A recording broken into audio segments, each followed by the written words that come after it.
So, supposed to be on page number 10. So anybody who was here yesterday? Narendra Krishna? End of 9. The distinction between the jiva? From there we have to start. Okay. The distinction between the jiva and Ishwar will be explained in the 13th chapter of Bhagavad Gita. The Lord is kshetragya, conscious, as is a living being, but the living being is conscious of his particular body, whereas the Lord is conscious of all bodies. Because he lives in the heart of every living being, he is conscious of the psychic movements of the particular jivas. We should not forget this. It is also explained that the Paramatma, the Supreme Personality of Godhead, is living in everyone's heart as Ishwar, as the controller, and that is giving directions for the living entity to act as he desires. The living entity forgets what to do. First of all, he makes a determination to act in a certain way, and then is entangled in the actions and reactions of his own karma. After giving up one type of body, he enters another type of body. As we take off and put on cloth. As the soul thus migrates, he suffers the actions and reactions of his past activities. These activities can be changed when the living being is in the mode of goodness, insanity, and understands what sort of activities he should adopt. If he does so, then all the actions and reactions of his past activities can be changed. Consequently, karma is not internal. Therefore, we stated that of the 5 items, Ishwar, Jiva, Prakriti, time and karma, 4 are eternal, whereas karma is not eternal. The Supreme Conscious Ishwar is similar to the living entities in this way. Both the consciousness of the Lord and that of the living entity are transcendental. It is not that consciousness is generated by the association of matter. That is a mistaken idea. The theory that consciousness develops under certain circumstances of material combination is not accepted in the Bhagavad Gita. Consciousness may be pervertedly reflected by the covering of material circumstances, just as light reflected through colored glass may appear to be a certain color. But the consciousness of the Lord is not materially affected. Lord Krishna says, Maya Dyakshana Prakriti. When he descends into the material universe, his consciousness is not materially affected. If he was affected, he would be unfit to speak on transcendental matters as he does in Bhagavad Gita. One cannot say anything about the transcendental world without being free from materially contaminated consciousness. So the Lord is not materially contaminated. Our consciousness at the present moment, however, is materially contaminated. The Bhagavad Gita teaches that we have to purify this materially contaminated consciousness. In pure consciousness, our action will be dovetailed to the will of the Ishwar, and that will make us happy. It is not that we have to cease all activities. Rather, our activities are to be purified, and purified activities are called bhakti. Activities in bhakti appear to be like ordinary activities, but they are not contaminated. An ignorant person may see the devotee is acting or working like an ordinary man. But such a person with a poor fund of knowledge does not know that the activities of the devotee or of the Lord are not contaminated by impure consciousness or matter. They are transcendental to the 3 modes of nature. We should know, however, that at this point our consciousness is contaminated. Om Ajnanat Timirandasya Jnananjana Salakaya Chaksuran Militam Yanam Tasmai Sri Gurave Namaha Sri Chaitanya Manobistam Stapitam Yena Bhutale Sayam Rupakadamayam Dadati Sapadantikam Bandeham Sri Guru Sri Yutavadakamalan Sri Gurun Vaishnavamscha Shri Rupam Sagrajatam Sahagana Raganatan Vitam Tam Sajibam Sadvaitam Savadutam Parijana Saitam Krishna Chaitanya Devam Sri Radha Krishna Padam Sahagana Lalita Sri Vishakan Vitamscha He Krishna Karuna Sindhu Deenabandhu Jagatpate Gopesha Gopika Ganta Radha Kanta Namastude Tapta Kanchana Gaurangi Radhe Vrindavaneshwari Vrishabhanu Sude Devi Pranamami Hari Priye Vanchakalpatarubhyascha Kripa Sindhubhyevacha Paditanam Pavanebhyo Vaishnavebhyo Namo Namah Jai Shri Krishna Chaitanya Prabhu Nityananda Sri Advaita Gadadhara Shivasari Gaura Bhaktavrinda Hare Krishna Krishna Krishna Hare Hare Hare Ramo Rama Rama Hare Hare.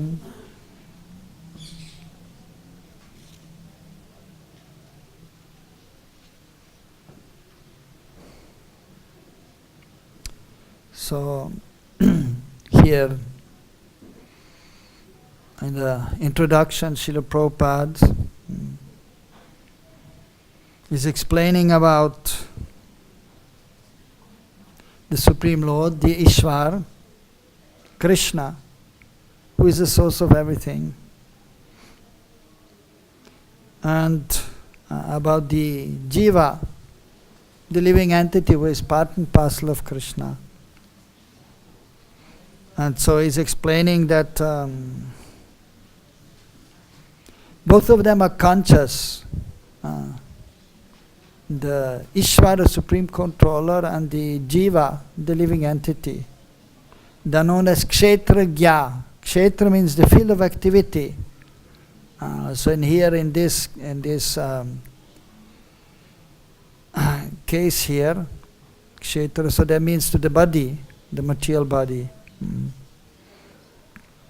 So of course it can also mean, as we know, the holy places, Kshetra, Dharma Kshetra, Kurukshetra, or Jagannath-puri, Kshetra Dham. So it is a holy place, so where activities are performed. Actually spiritual activities are performed. That is actually the meaning of the Kshetra, a holy place where spiritual activities are performed for the pleasure of the Lord. So from this we can also understand that actually this body, so the kshetra in which the living entity is situated, is also to be used in the service of the Lord.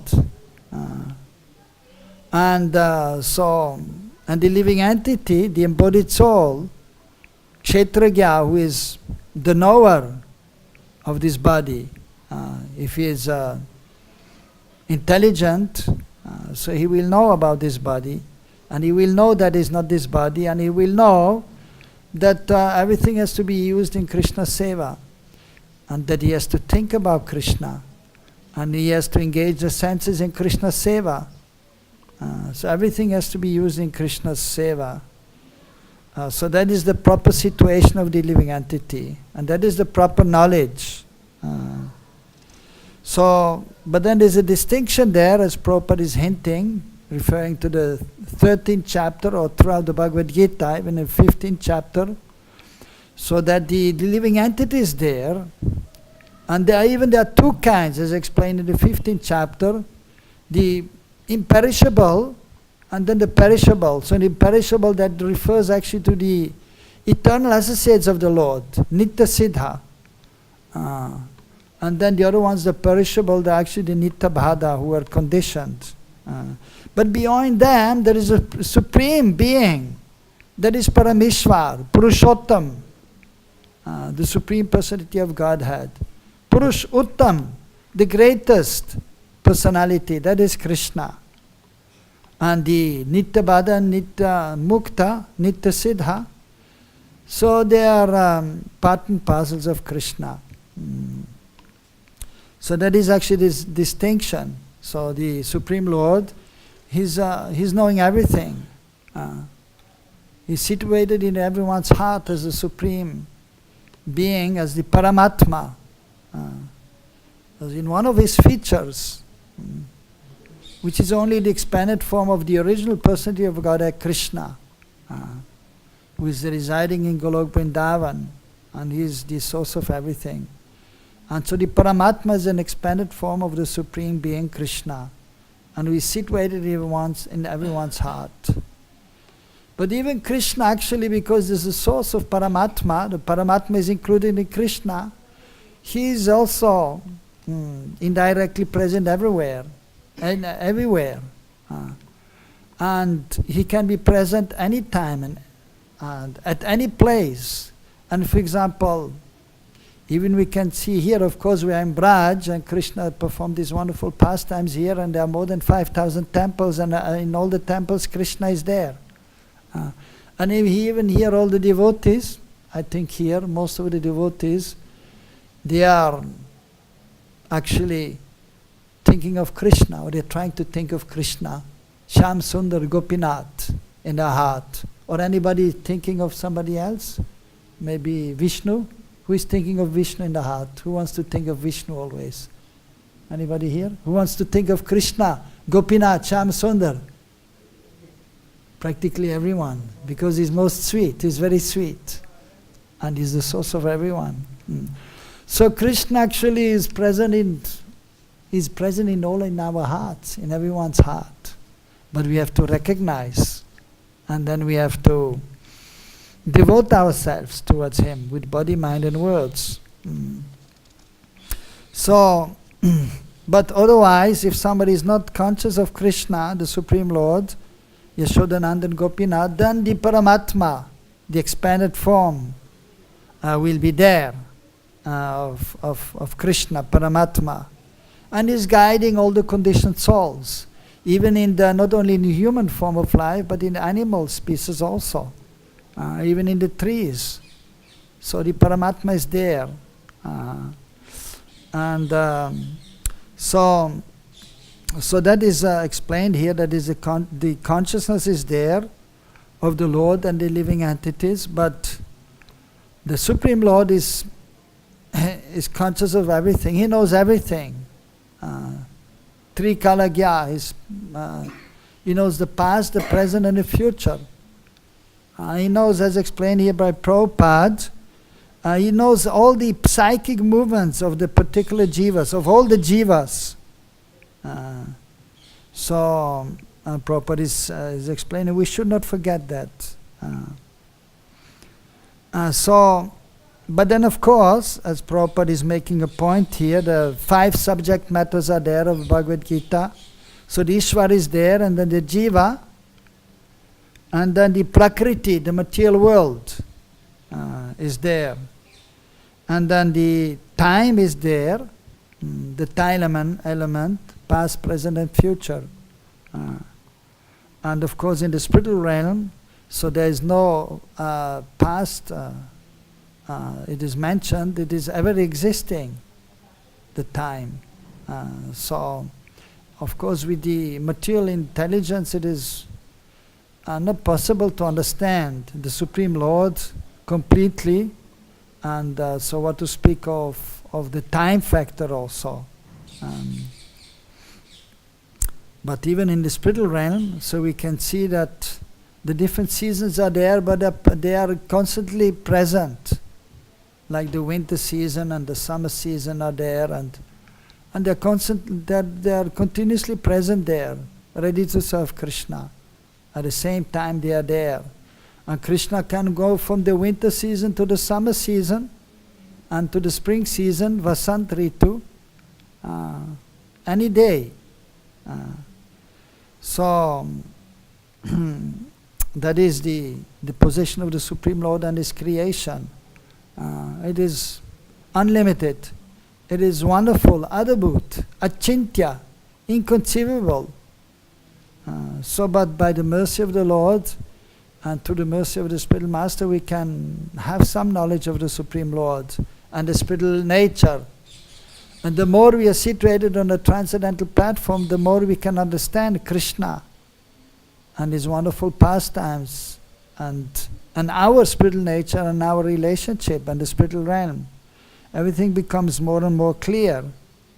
But still, because we are part and parcel of Krishna, Krishna is unlimited, we cannot completely understand Krishna and the spiritual creation and even the material creation, we cannot completely understand.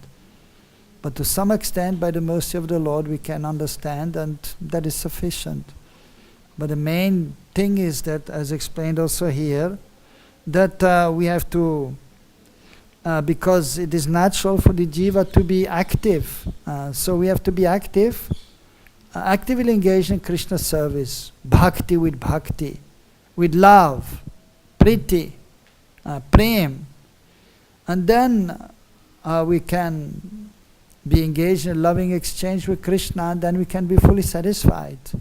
Because Krishna will be satisfied. And Krishna is, of course, Atmaram, Aptakam, is always satisfied. But in the loving exchange with his devotees, so that is also increasing his transcendental happiness, which is unlimited and ever increasing. And when we are connected to Krishna on the realized platform, then we can also feel this transcendental pleasure. But still there's a difference between Krishna's unlimited pleasure and our pleasure. Which is also, of course, on the transcendental platform, it is practically, yes, almost unlimited also, you may say, the pleasure we can experience in Krishna consciousness, ever increasing. But there's a difference between Krishna and the living entity. So that is always there, even in the liberated state. So the living entity is there engaged in loving service, but Krishna is always in the center. And there are unlimited living entities there, and Krishna is having exchange with everyone. Just like the cowboys, they were serving Krishna, or they were going to the pasturing grounds with Krishna, fields, and with the cows and the calves, and one point they were eating, taking out the lunch bag, and then they were eating, and all the cowboys, they were seeing, oh, Krishna is having exchange with me, and joking with the different gopas. And so it is just like the sun. We may see the sun, and there are millions of people, especially in India, they are offering respect to the sun in the morning. Or even while chanting Gayatri, Yasyastri Sandhyan, 3 times in a day. Brahma Gayatri is there, and one of the understanding is that is offering respect to the sun, meditating on the sun. So there are millions of people here, especially in India, they are respecting the sun.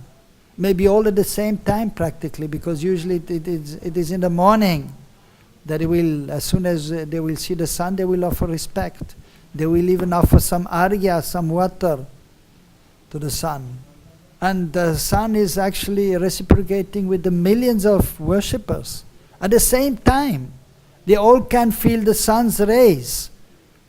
And so reciprocation is there, because the sun god is there.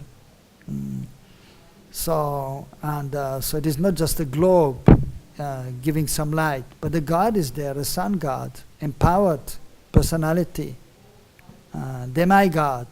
And if there is no qualified jiva to take the position, then the Supreme Lord, he takes position of the sun god, and that is known as Surya Narayan, Surya Bhagavan. And the exchange is there. And those who are in Krishna consciousness, and who by the mercy of the spiritual master in the Gaudiya Vaishnava Sampradaya, so they will, by chanting Gayatri, they will offer respect to Krishna. And then the exchange is there. And there are millions of people who are chanting then this Gayatri with the consciousness that the Krishna Surya Sama Maya Haya Andhakar. Yaha Krishna, Yaha Maya Radhikar Nahi. So Krishna is like the sun. And the darkness Maya, the external energy, that is the darkness. So wherever there is Krishna, there is no question of darkness. So we have to be under the shelter of Krishna, and then there will be no darkness. And so the point is that there is a loving exchange there with unlimited living entities. So that is Bhagavan, the Supreme Lord. So all the cowboys, they were thinking, oh, Krishna is looking at me. And then Krishna, so simultaneously can have an exchange with so many cowherd boys, gopas. Similarly doing the rasa dance. So Krishna was dancing on Sharat Purnima with millions of gopis.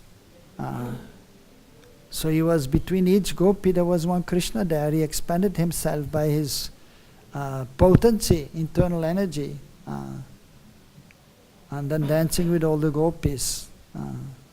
So that is the Supreme Lord.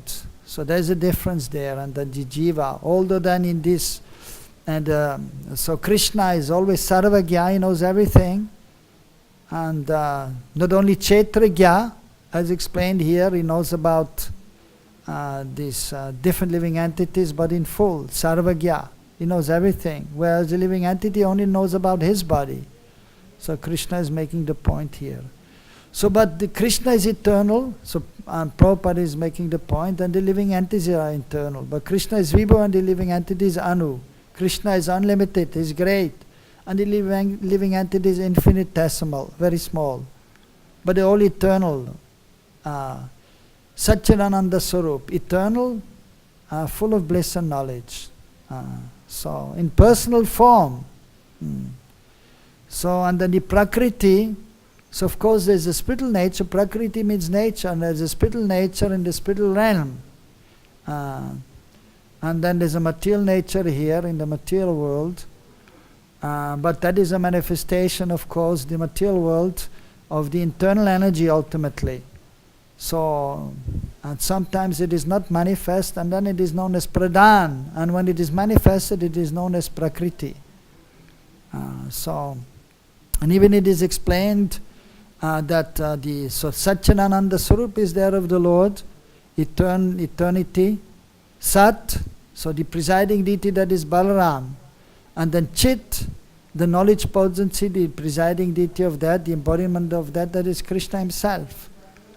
And then the Ananda potency, the bliss potency, that is Srimati Radharani, Hladini Shakti. But everything is ultimately included in Krishna. Swarup Shakti is internal energy. And Balaram is his first expansion, and Srimati Radharani the energy of the Lord, the Mool Shakti, the original energy of the Lord. So Prakriti is also simultaneously non-different and different from Krishna. So that is also eternal. And even time, that is explained, that is also eternal. But in material world it is taking the form of past, present and future. So but the fifth point which is mentioned here, that is karma. And that is not eternal. That is only when the living entities are in this material world, when they are forgetful of the Lord, when they are under the three modes of material nature, then they perform some activities. And according to their activities, there will be a reaction also. But these activities are not permanent. But as long as the living entity are here in this world, so they are bound to act in a certain way. That is karma. But that is not permanent. That is not eternal. And that is actually under the illusory energy. So it is a kind of like a dream. So whereas the eternal activities of service to the Lord are there of the jiva. So that is the dharma. Dharma not only means religion, but it means actually the constitutional position of the living entity. And what is this? Jaiva dharma, jivka dharma. The position of the living entity, that is service to Krishna. Jivera sopoy krishnera nityadas. So the living entity is servant of Krishna. That is his constitutional position, to serve Krishna, the Supreme Lord. So that is eternal. So therefore it is known as Sanatan Dharma. Sanatan, it is eternal. The relationship with Krishna is eternal. The activities are eternal. when the living entity is engaged in the service of the Lord. But when the living entity is not engaged in the service of the Lord, then his activities, they are known as karma, and they are temporary. So we have to see that we are constantly engaged in Krishna seva. So that is the natural position. And then the living entity, so when he's in his natural position, he will be fully satisfied in the loving exchange with Krishna. So, but in a conditioned state, as Prabhupada is explaining, so the consciousness, mainly it is the matter of the consciousness also, because as Prabhupada is explaining, that you may see a devotee, he's getting up and taking a bath, putting on his clothes, and then he may go to the temple, then afterwards, if he's working in somewhere, he may be working. If he's in the city, he has maybe a job, and then he has a family. So he may just look like another person in this material world who is not serving the Lord, who is not serving Krishna. So he's also maybe getting up, and then he has to work, he has a family. So some similarities are there, externally speaking. And so eating, the process of eating, of sleeping, mating and defending is there. So that is common. But the consciousness is different. So the conditioned soul is just thinking about himself. And of course his family may be there, or the society. But they're not thinking about the Supreme Lord. So these are the material activities.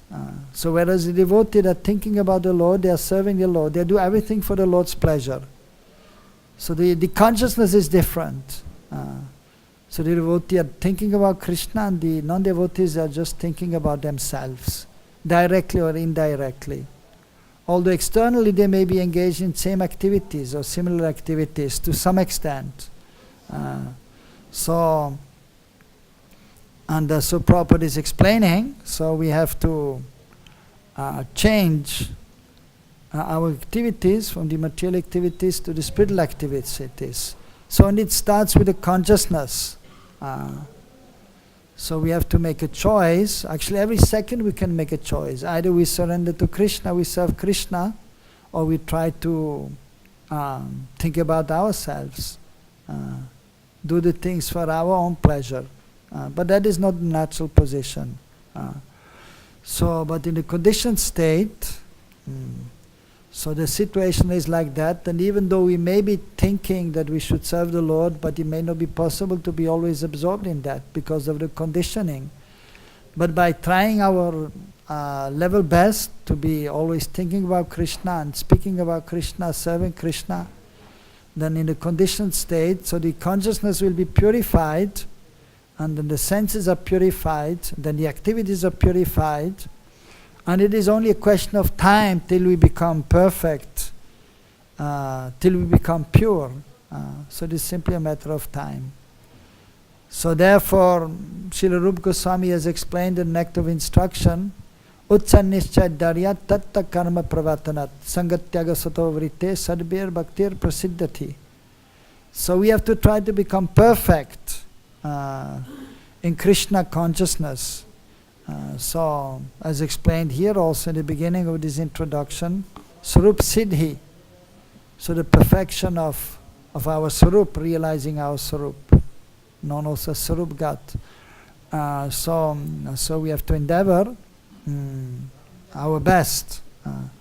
So by always being engaged in spiritual activities, under the guidance of the spiritual master, who is a realized soul, who is fully engaged in spiritual activities, then under his guidance we can advance, and then so slowly but surely.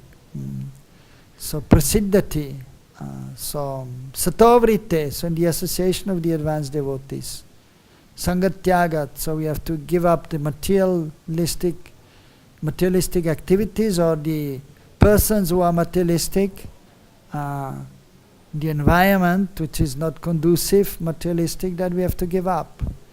And then always we have to be utsaha, We have to be very enthusiastic. Utsa nishchay daryat. So despite all difficulties, we have to remain enthusiastic, because difficulties are there in this material world. Janma, mrityu, jara, vyadhi. One is taking birth. Then diseases are there. Old age and death ultimately. So that is there.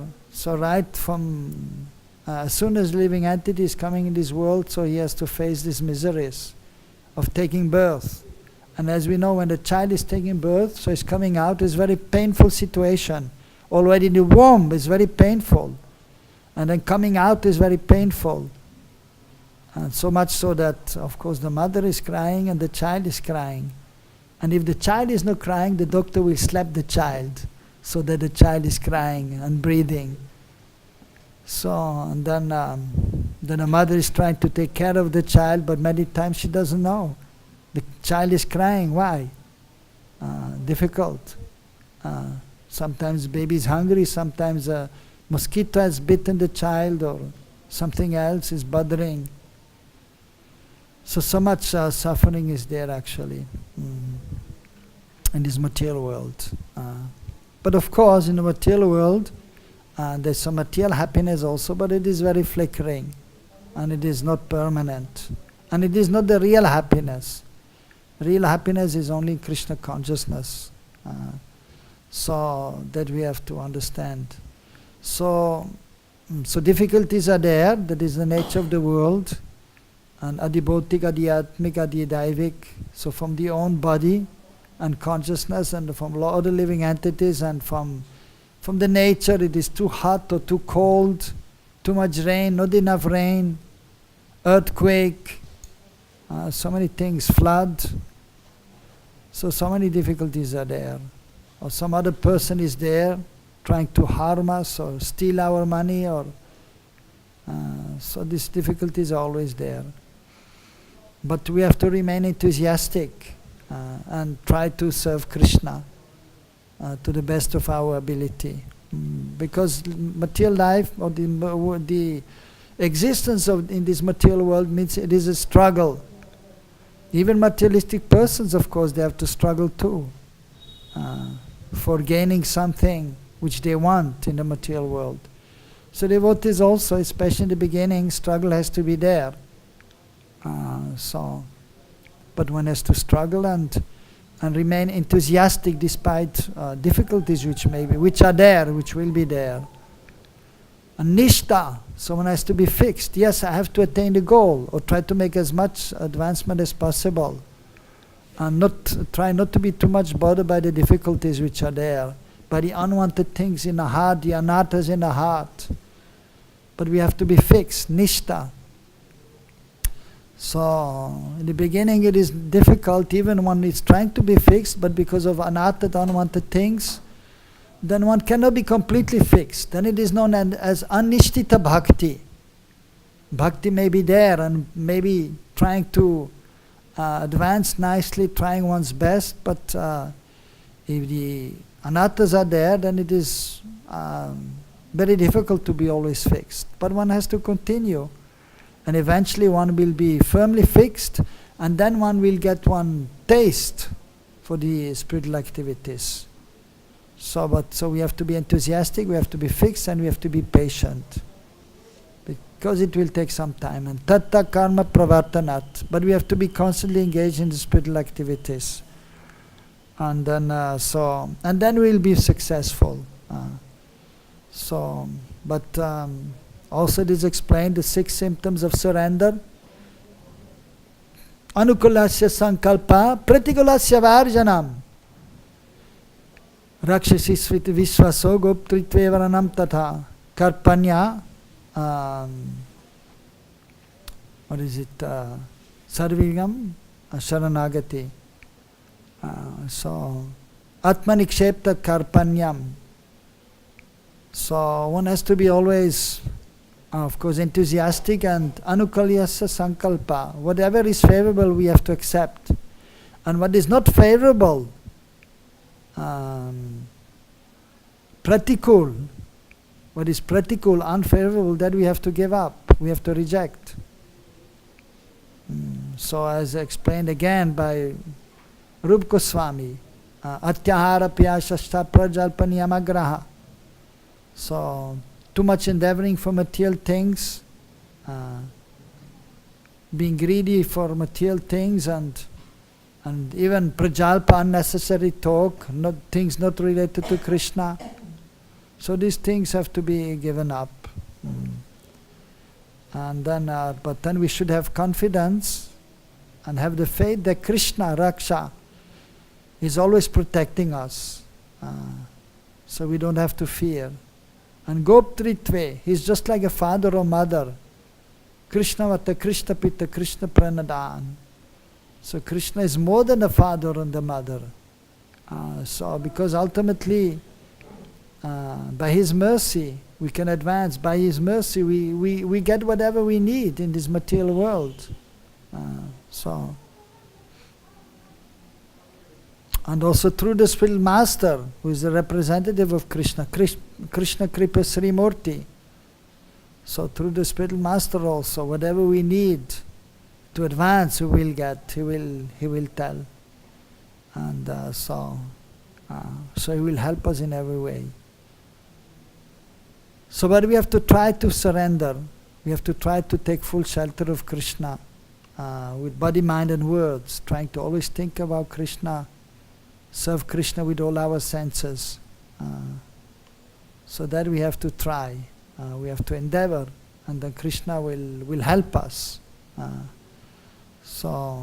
then karpanya, the humility has to be there. One has to be always very humble, tolerant and respectful. As Mahaprabhu said, Trinarapi sunichena tarorapi saishnuna amanina amanina kirtaniya sadahari. So that these are the symptoms of surrender, sharanagati, trying to surrender to Krishna. So taking shelter of Krishna, sharan agati, sharan, that is the shelter, agati, coming. So in English, usually it is mentioned, we say as surrender. So of course we know that usually surrender, as in war, is there. So between countries, and one country is winning, then the other party they have to surrender. They don't want to, but they have to. So therefore, even we may say surrender, so sometimes it is actually by force. The conditioned soul, he doesn't want to surrender because he's attached to the material world. So therefore, in the beginning, some force has to be there, because the consciousness is not willing to surrender to Krishna. But the intelligent devotee, living entity, he will, of course, try his best, and sometimes some force has to be there, trying to force the mind to surrender. But then, of course, that will not do, as Bhaktisiddhanta Thakur Prabhupada used to say, that in the morning you have to take a shoe, figuratively, and beat the mind 100 times, because the mind is very stubborn. And in the evening we take a stick, and you beat the mind 100 times. So even if, for example, one has a naughty child, so he has to correct the child, and sometimes little slap, not too much slapping, otherwise the child protection team will come, and we are in trouble. And even in the West, as we know, if the parents are too much beating the child, they go to the police, and then then will be a court case also against the parents even. So, but so we have to be always, of course, in relationship with the children, one has to be very kind and loving. But if the child is, especially when they are from 5 to 15, so one has to be a little strong, and maybe little slap carefully, maybe not on the face, but maybe on the back or something, a little bit, no problem. But then we have to also, but that will also not do, always say, no, you should not do this is very bad. No. And I mean, that has to be there also, saying what is not good, but then one has to try to be more positive actually. And try to give, for example, the child wants to do something which is not so good. Then one way is you say, no, it is not good, and stop it. But then one has to give one positive engagement to the child. You better do this, rather than just say, this is very bad, don't do this. then you may say, well, that is not so good, my dear child, but you may do something else. Whatever it is, so the activity has to be there, so one has to give positive activity to the child. And then he may forget the things which are negative. But a little force has to be there, because the child wants to play. He doesn't want to go to school, but he has to go to school. Well, even myself, I didn't want to go to, school I didn't mind, but kindergarten was there. I was just thinking, why I have to go to kindergarten? Without going to the kindergarten, the KG, I can play. But we have to go. Now they have upper and lower KG, and they have play school, whatever. I was thinking, what is that use of that? And then I didn't want to go. But then my father, he told me, I'll give you a bicycle if you go every day to the KG. I thought, that sounds good. And then I was going also. But then, then you get older, and then, then you understand, I have to go to school, and then you go, and then, was no problem. And if you're good in school, then it's easy. And somehow I had some little intelligence, so it was not too difficult. And then after then it becomes easy, and then you may even like it, the studies. So you learn a lot of things, and it becomes exciting actually. You learn more and more. And if you endeavor a little bit, so there's so it is very wonderful. So the positive engagement has to be for the child, even for the young children also, and young devotees. So some activity has to be there, positive. And so similarly we are talking about the mind. So the mind wants to do things which are not so good. So we can beat him with a stick mentally, or with a shoe. But only trying to beat the mind with a stick will not do. Then the mind actually becomes rebellious. And just like a child, the mind, actually, the element. But then we have to speak sometimes very nicely. My dear mind, you please, don't think of all this nonsense all the time. At least now I'm chanting Hare Krishna. Okay, now please chant with me, or give me a break. And then, and then after the chanting you can talk again, whatever you want to talk. We should do this and this and that. And then of course, so at least during the chanting we should try to see that the mind is in the back and doesn't say too much. Even if he wants to say, okay, but be quiet, just like a small child is crying, I want this and that, and then sometimes you try to tell him, okay, yes, or you give him something, you give him a little piece of sweet or something, but if he's always crying, then you just let him cry sometimes. So we have to sometimes we have to neglect the mind. Okay, you can cry, you can tell me whatever you want, but I'm now going to chant. And I'm trying to remember Krishna. So because the material consciousness is there and the spiritual consciousness is there. So by spiritual consciousness you can remember Krishna. And the mind is still there trying to think of something material. But you just have to, let it go. And then sometimes, that also in the Manashiksha, Raghunath Goswami has explained that my dear mind, and then he's saying that Guru Goshte Goshtalisu Sajan Bhusurgan Sa Mantra Sri Namni Navayuvadvande Sharane Sadadam Bahitva Kururatim Apurva Vatitaram Ayabratre Drita Pad. So he's saying to his mind, Raghunath Goswami actually speaking to us, Manashiksha, but so the acharyas, they are writing these books for our benefit, instructing the mind. And then he's saying, first of all you have to give up all pride, Sada Damba Hitva. Don't think because the mind is there, oh you're such a nice devotee, you're doing so well, doing better than anybody else. I've done so many books today, 57 books, better than anybody else. I'm the greatest devotee, and my spiritual master is the best devotee. Of course, you may also think my guru is the best, but still we have to be also respecting all the other spiritual masters and all the other devotees, and and understand that we are very insignificant, and if we could do something, that is the mercy of the Lord. So we should give up all this pride, this false pride. But some pride, maybe their spiritual pride, that I'm the servant of Srila Prabhupada. I'm so fortunate to be in this movement, ISKCON movement or Krishna consciousness movement. So some pride may be there.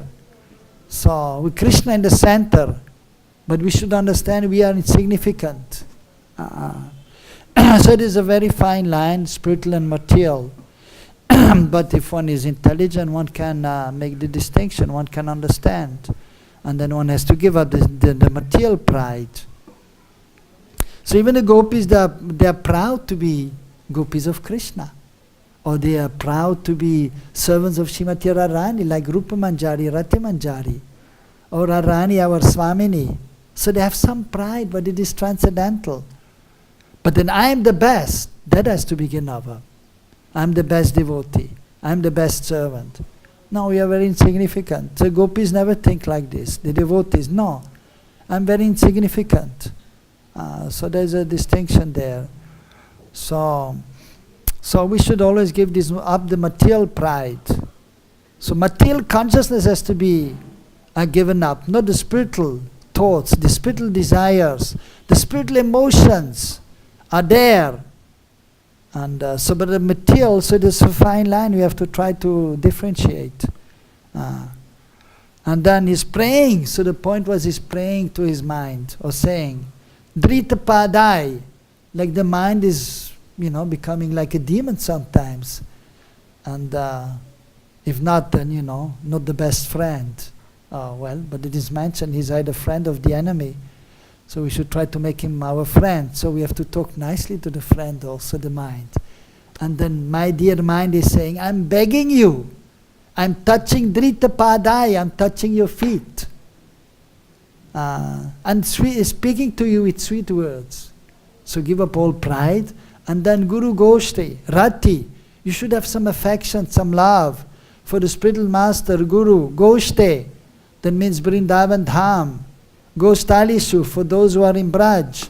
So means the coward boy, the coward girls. So we should have affection for them. We should try to remember them. Sajan. So all the saintly persons who believe in God, we should respect them. Maybe any devotee from any sampradaya. So what to speak of the relationship between the devotees and the same family, so to say. So we should always have a very loving relationship.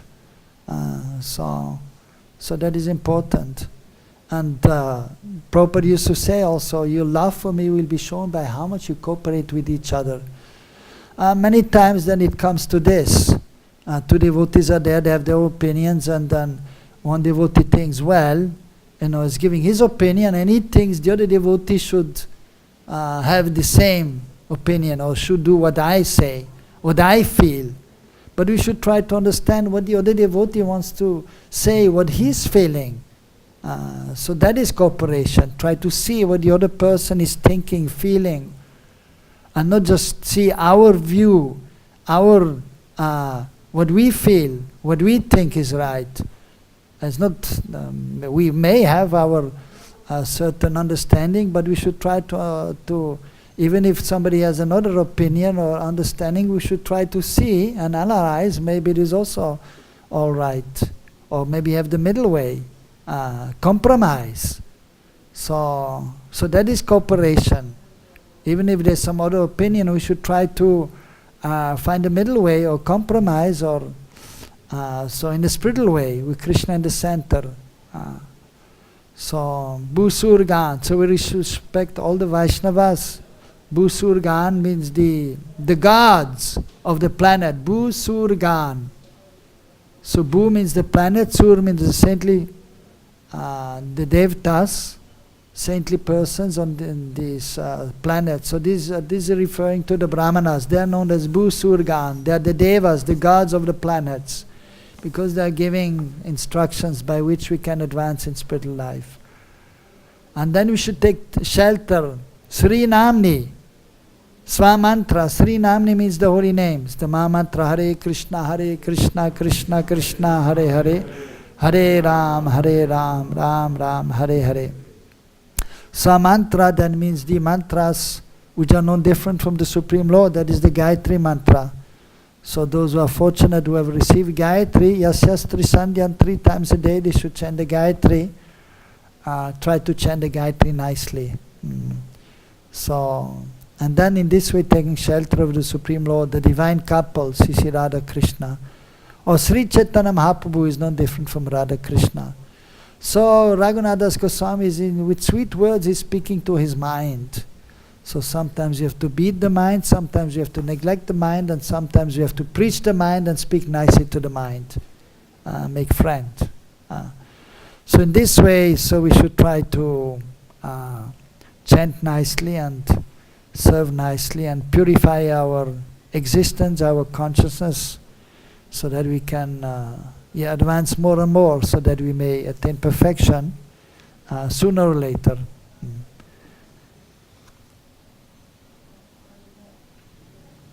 Hare Krishna, any question?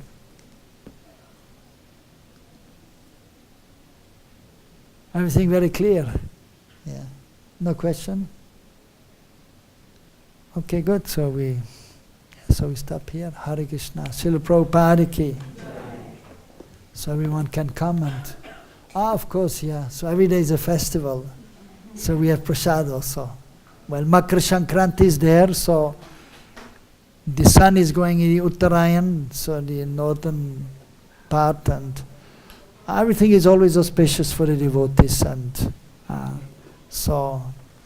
then they are observing some festival also, the devotees. So whenever there is festival, there is prasad also. So Krishna Katha is a festival, and serving Krishna is a festival. Hare Krishna.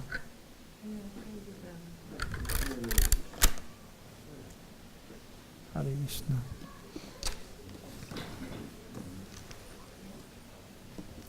Hare Krishna. Hare Krishna. Hare Krishna.